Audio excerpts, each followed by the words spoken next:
Hey guys, what's up? Welcome back to my channel, or welcome if you are new. My name is Emma and I am currently 26 weeks pregnant with a little girl named Sage, and she is due in October of this year, which is 2020. If you watched my previous video, you'll see that I look exactly the same, and that's because I just got done filming that video, and I just wanted to knock out getting this one done today as well. In this video, I'm going to be discussing the results from our amniocentesis, which, spoiler alert, it's in the title, our diagnosis of trisomy 18. So it has been a week today since we got our results back, so it has been a long week, but I feel ready to kind of talk about the diagnosis, and I'm not going to get into today kind of looking forward any of my fears or expectations or anything like that. I'm just going to talk about everything that has happened so far. So if you are interested in watching this, please keep on watching. Be sure and give it a thumbs up if you found this video helpful or you like this video. And also, now that we have had this diagnosis, of course, a lot of kind of my content moving forward is obviously still going to be about my pregnancy. That's what my whole channel has been about. But it's probably going to look a little bit different than your average kind of mommy vlogger, pregnancy mom content. So if you want to follow along on our journey, I would love it if you subscribed and followed along. I also want to say one of the big reasons I'm making these videos is because when I am experiencing something like this, I go and look for other people's experiences, hear what they say, hear what they've been through, what maybe I can expect. And so if you are currently going through this, or you are starting to get things back that might be suggesting trisomy 18, and you are feeling scared or alone or unsure or any of those things, this video is for you, to let you know that you are absolutely not alone. Even though it feels like the community is very, very small. I mean, I don't know if that's because a lot of people don't talk about it, or if it's just because it's kind of a rare experience to have. You definitely are not alone. So if you are going through it and you want to chat or anything like that, I would love it if you left a comment, or my Instagram will also be linked below. Go to my Instagram, message me there, and we can talk all about our experiences in this together. So now that that's out of the way, and I've already been filming for 4 minutes and I haven't even talked about anything yet, I'm gonna just jump on in. So in my 24-week update video, I talked about pretty much everything that had happened up to that point, but I am gonna go back through all of that stuff because it is our journey to our diagnosis. So I am gonna go through all that stuff. So if you've already heard some of this, I am sorry that I'm not gonna leave it out of the video. The first 20 weeks of my pregnancy were completely textbook, normal, not at all, like nothing to make me feel suspicious or like there was something wrong with my pregnancy. We were offered at my first appointment, which when we went, I was around 6 weeks, and they had me come back at 12 weeks. At the first appointment, they did send us home with information about genetic testing, and they said, you know, if you want to do it, just let us know at your next appointment. And me and my husband both felt like we're both 23 years old. Neither of us have any genetic disorders in our family. We haven't had any trouble getting pregnant. We haven't had any previous pregnancies that had any issues. So we decided that we just weren't going to do it, not because we were opposed to it being done or had any problem with it. We just felt we just chose not to do it. There wasn't really a specific reason. We just chose not to have it done. And I'm actually really glad that we chose not to have it done, because it allowed me to experience 20 whole weeks of pregnancy, including weeks 18 and 19, where our baby was moving, and to just completely enjoy those weeks without kind of knowing what was to come. And I'm so kind of thankful that that was my experience. So I definitely wouldn't go back and change it, because I have just such kind of like fond memories of those 20 weeks where it just felt very carefree, you know? So I went to our 20-week appointment, our anatomy scan, where we were ultimately, you know, gonna have them write down the gender of our baby so that we could have a little gender reveal, and we were really excited for it. There was a part of me that was kind of nervous for the anatomy scan, because obviously if there's anything physically wrong with your baby, that's where they will see it. So there was like 1% of me that was nervous about that scan, but 99% of me was extremely excited to find out the sex and all that kind of stuff.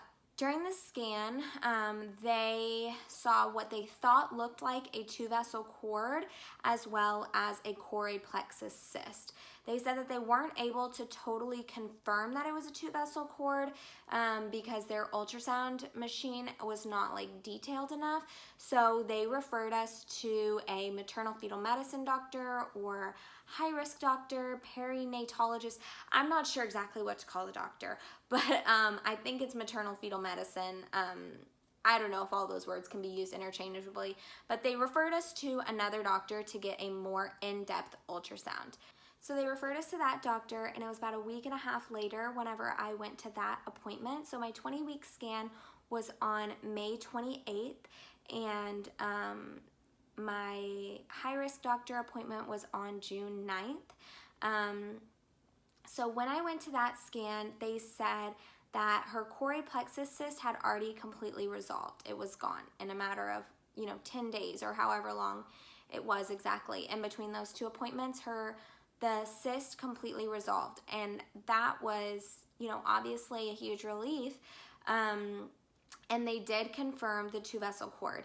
They tried to do a full echo on her that day, but she was so squirmy and just not really having it that day, so they weren't able to complete the echo and pictures of her heart that day. But from what they did see, they said there were a couple things that looked kind of suspicious. The biggest being, they said that it looks like the pulmonary artery looked larger than they expected it to. So they did refer us to a pediatric cardiologist for a fetal echo. So her cyst resolved, the 2-vessel cord was confirmed, her heart looked like something was suspicious, and also they were kind of measuring her in the 8th to 9th percentile. So she was very, very little, and so they referred us to the cardiologist for a fetal echo, as well as drawing blood, because they said with this kind of cluster of symptoms, it's starting to be suggestive maybe of a genetic disorder.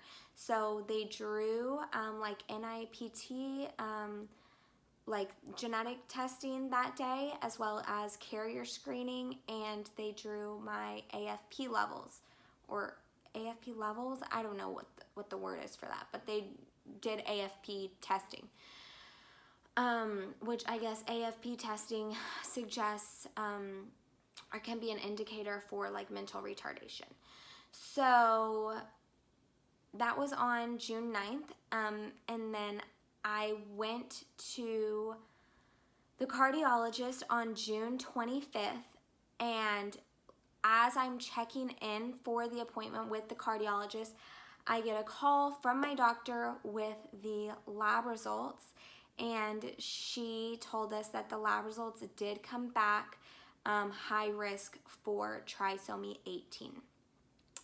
So obviously I was basically distraught, completely emotional, crying through the fetal echo, and the doctor and the person that did the echo, I mean, they could not have been nicer. They were like, do you want to reschedule? Do you want to come back another day? And I said, no, I just want to, get it done.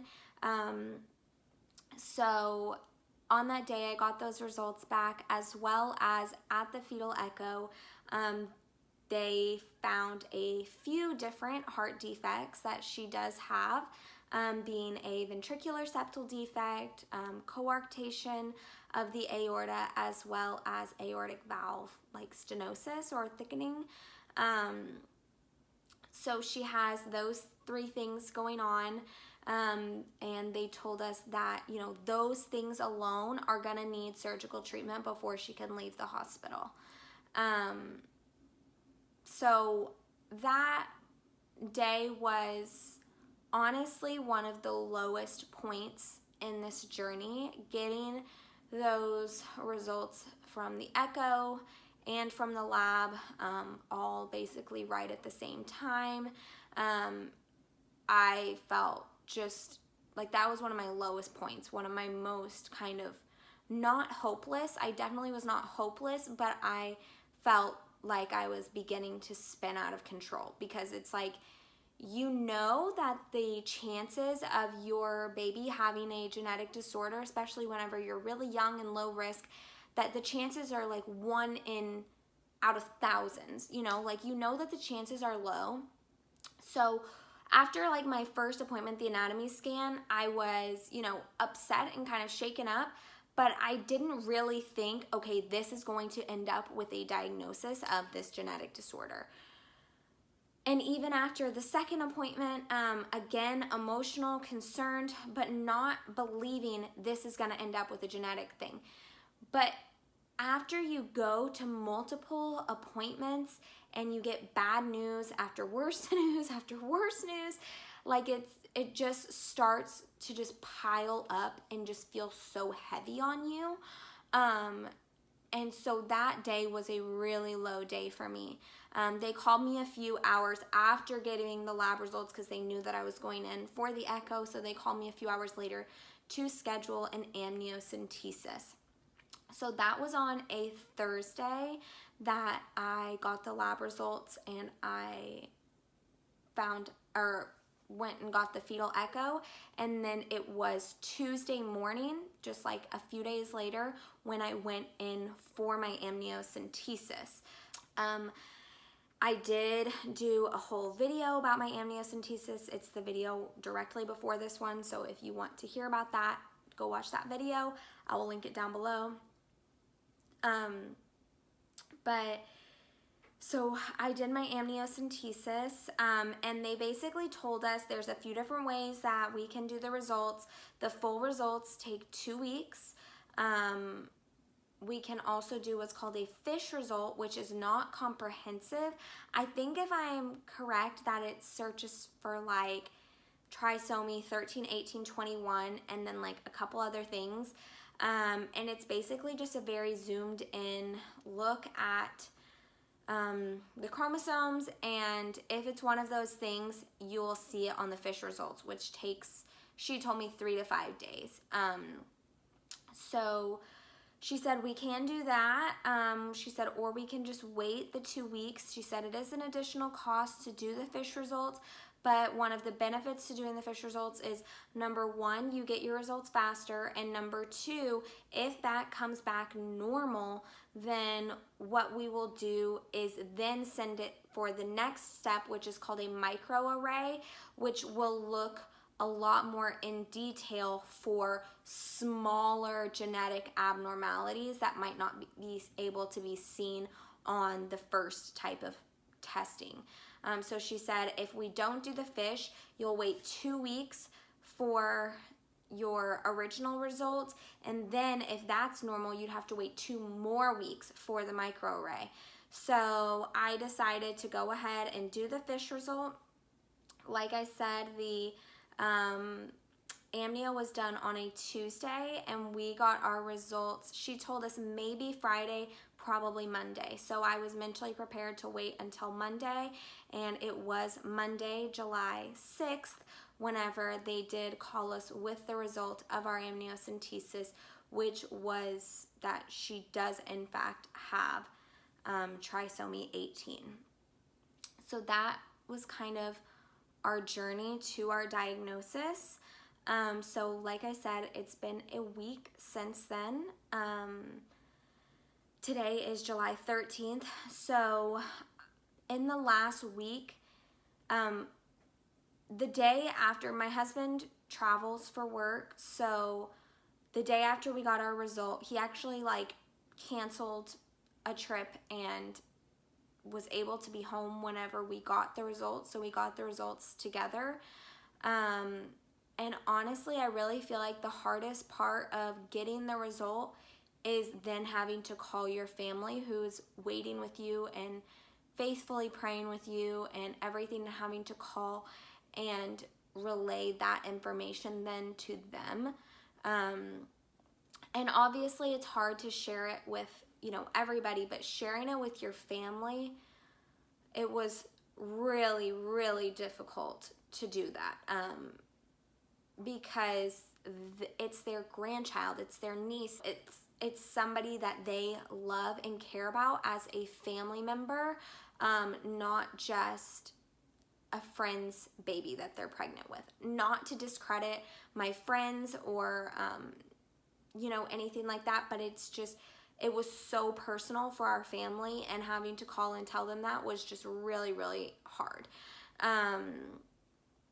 So we did that, and he did have to leave the next day to go out of town for work, which was hard. I would have obviously loved for him to be able to stay home and be with me and all that kind of stuff.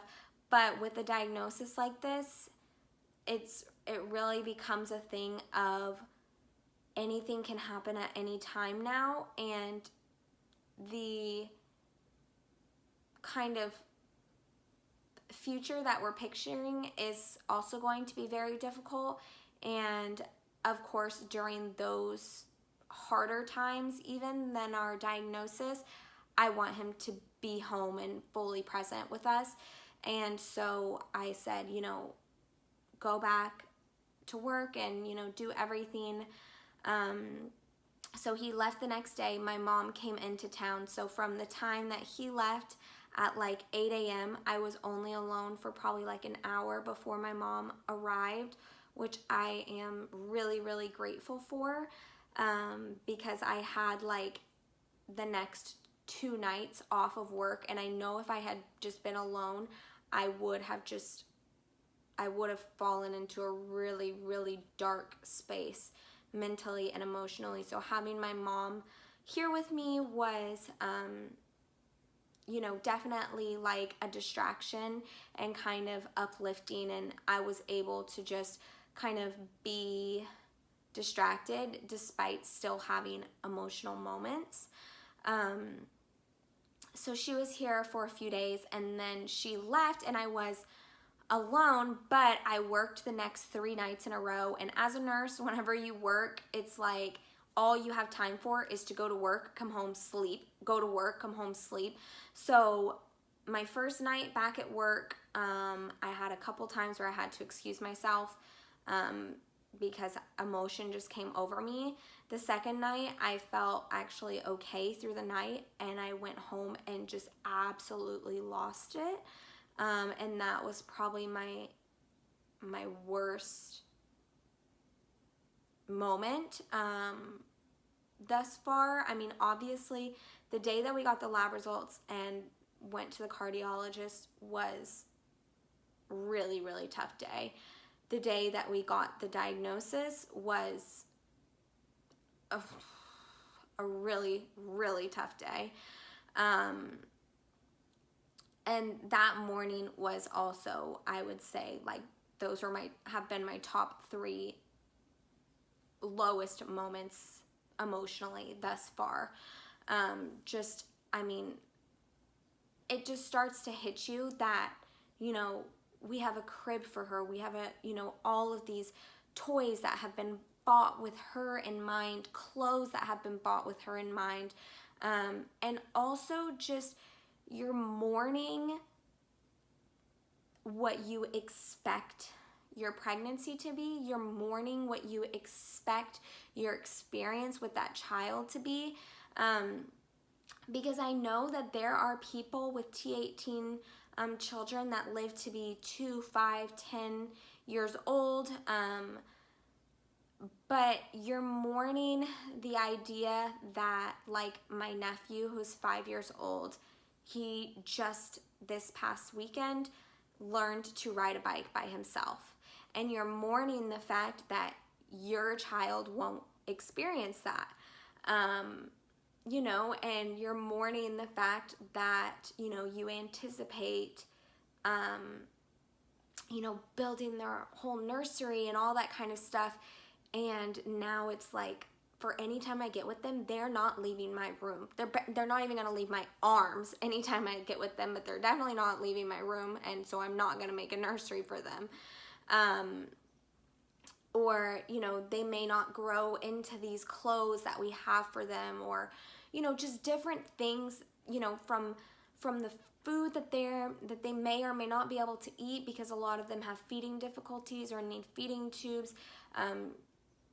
Just there's so many things that we take for granted, because that's what's normal, that's what's expected.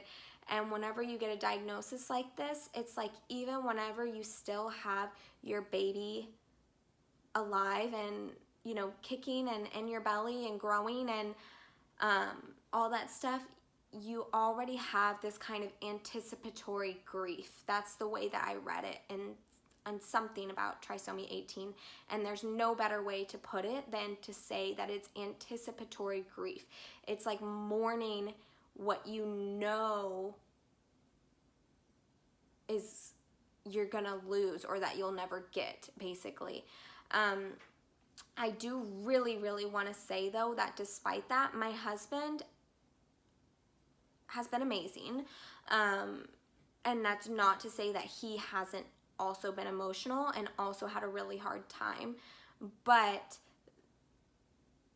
the way that he is able to be optimistic, and the thing that he's been talking about is just saying that we have to choose to dwell on the joys that still exist. She is still our daughter, and this diagnosis changes nothing of who she is to us. It does not change what she means to us. It does not change that we love her more than anything else in the world, and that we would do anything for her. And it doesn't change that feeling her kick is really exciting, and seeing my belly grow is really exciting. It doesn't change the joy that she brings us, and we really need to dwell on that. So I've really been trying to focus on that, because she does still bring us joy, and she is still the biggest blessing that we've ever been given. So I don't want sadness or anticipatory grief or anything like that to cloud the joys that we still do get to have, the blessings that we still do have. I don't want those things, I don't want us to take those for granted, or to just totally lose sight of those things. So like I said, now it's been a week today since I found out, and honestly, it's like within a 30-second period, I can go from being totally fine just watching TV to like just crying. My emotions are very up and down, but I know that we have also been incredibly blessed with the most amazing, faithful support system that I could ever ask for. I did choose to share our diagnosis on social media with our family and friends. The reason for doing that was because, number one, everybody knows that I'm pregnant, and before that, I had asked publicly for prayer for her. And I felt like it was this thing where over time, people would ask, how are you doing? What's going on with your baby? How are they growing? When's your due date? Whatever. You know, like over time, people are going to ask questions, and I just wanted to put it out there one time for a lot of people to see, instead of individually having to tell people over and over and over again. There were a number of people that we reached out to individually to tell them before sharing it publicly, but we just felt like sharing it in one post would answer a lot of questions for people and kind of avoid conversations that would be really difficult to have on repeat throughout the remainder of pregnancy, because we're already going to experience that with strangers. In my line of work with nursing, it's like every day that I go to work, I'm working with different people, and of course, everybody wants to talk about your baby because you have this big old belly. So everybody wants to say, is it your first pregnancy? Is it a boy? Is it a girl? You know, they want to ask you questions. And all the people you work with, and there's just a lot of people that it's a part of your life, it's a part of your journey. You're gonna tell them. With strangers, I mean, a lot of times I probably won't tell them, but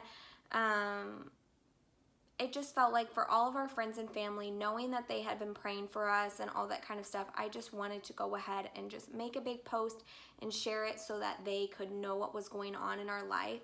And the absolute overwhelming amount of love and encouragement and support that we have gotten from that, it actually blows me away. We have been so incredibly blessed to be surrounded by so many people that are praying for us and are encouraging us and are, here for us, and, are just offering themselves. Like, if there's anything that I can do for you, let me know. And I really can't express how much it doesn't take away the difficulty with the diagnosis, but it definitely is one of those things, like I said earlier, where we still are blessed. We still do have joys. It's one of those things that just makes you realize, how many blessings we truly do have in our life. I want to also just say, that I know this video has gotten really, really long, so I'm trying to wrap it up here. But I also just want to say that we know moving forward there's going to be a lot of difficult times and difficult decisions to make. And the only comfort in the whole process, besides, of course, our family's love and support and encouragement, is knowing that God is walking with us, and He goes before us, and He is holding Sage in the palm of His hand, and He's the only thing that's going to sustain us through this. And obviously, I know that not everybody watching this is a believer or like a person of Christian faith, but I would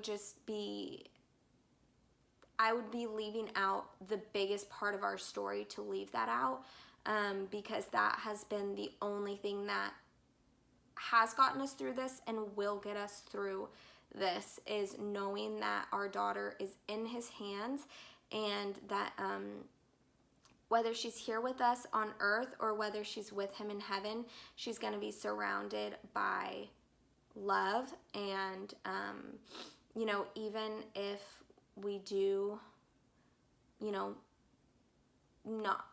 don't even want to say if, even though we won't get enough time with her here on earth,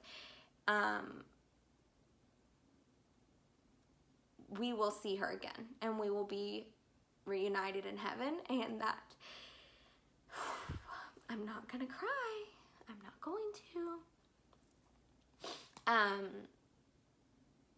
that will be a really, really sweet reunion. So that's it. I'm gonna cut it off here before the waterworks start. That is the story of our journey to diagnosis of trisomy 18 and the week following our diagnosis. So like I said, videos coming up now will probably be a lot related to trisomy 18 pregnancy and you know, all of that, those experiences that are fairly unique, and I know a lot of people can't relate to it, but if you can, this community just feels so small. So if you have been through it, if you're going through it, please leave a comment. Please connect with me on Instagram. I would love to create relationships with other people experiencing the same thing. So I'm gonna cut the video off here. I hope that you guys have a great day. I hope that you know that I am praying for anybody that is also going through this experience, and that's pretty much it. I'm gonna see you guys in the next video. Bye.